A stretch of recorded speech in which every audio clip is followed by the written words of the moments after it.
പുള്ളിയൊക്കെ നമ്മള് അങ്ങനെ കണ്ട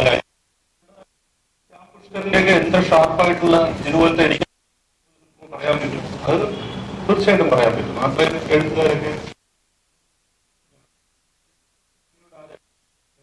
ത്രില്ലർ സിനിമകളെ കുറിച്ച് ചോദിച്ചാൽ ഇപ്പോഴത്തെ പുതിയ Jeethu Joseph is a brilliant writer.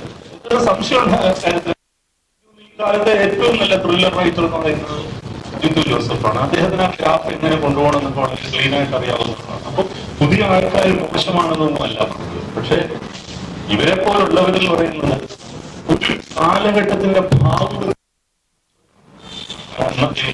നമ്മളുടെയൊക്കെ യുവത്വം കടന്നുപോയത് ഇവരുണ്ടാക്കിയ കഥാപാത്രങ്ങളുടെ സിറ്റുവേഷനിലൂടെയാണ്.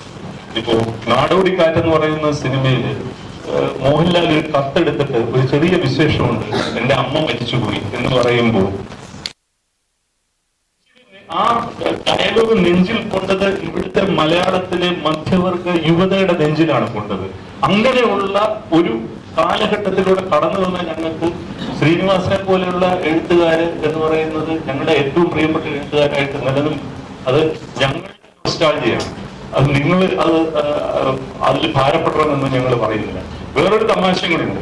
ഇപ്പൊ ഈ സോഷ്യൽ മീഡിയയും നിങ്ങളൊക്കെ പറയുന്നത് പഴയ ആളുകളെ മുഴുവൻ വസന്തങ്ങൾ എന്നാണ് വിളിക്കുന്നത്. എനിക്ക് ഒരു പിടിയും കിട്ടുന്നില്ല.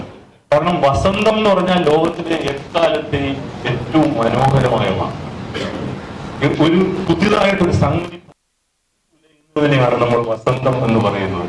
മലയാള സിനിമയുടെ നവവസന്തങ്ങൾ എന്ന് പറയുന്ന പുതിയ എഴുത്തുകാരെ. പക്ഷെ ഇവര് പഴയ എഴുത്തുകാരെ അവഹേളിക്കാനായിട്ട് പഴയ നടീനടന്മാരെ, പഴയ സംവിധായകരെ, സ്പെഷ്യലി സംവിധായകരെ അവഹേളിക്കാനായിട്ട് ഉണ്ടാക്കിയിരിക്കുന്ന വാക്കാണ് വസന്തം എന്ന് പറയുന്നത്. അത് ഒരു അറബ് നാടുകളിൽ വിപ്ലവം ഉണ്ടായപ്പോൾ പോലും അറബ് വസന്തം എന്നാണ് നമ്മൾ അതിനെ വിളിക്കുന്നത്, അല്ലെ?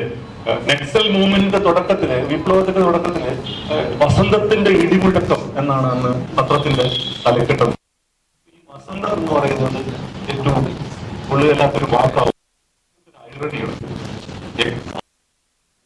ഞങ്ങളെയൊക്കെ വസന്തം പുതിയ ഓരോ കാഴ്ചയിലും പുതിയ വസന്തം തരുന്ന. അപ്പൊ ആ അർത്ഥത്തിൽ അങ്ങനെ വിളിക്കുന്നത് വലിയ രീതിയിലുള്ള ഒരു ബഹുമതിയായിട്ട് ഞങ്ങൾ കാണുന്നു എന്നുള്ളതാണ്. ശ്രീനിവാസനെ പോലുള്ളവർ ഞങ്ങളെ സംബന്ധിച്ചിടത്തോളം ഓരോ ദിവസവും പുതുക്കപ്പെടുന്ന അങ്ങനെ നമുക്ക് അവസാനിപ്പിക്കാം. സീക്രട്ടിന്റെ തുടക്കവും ഒപ്പം മലയാള സിനിമയിലെ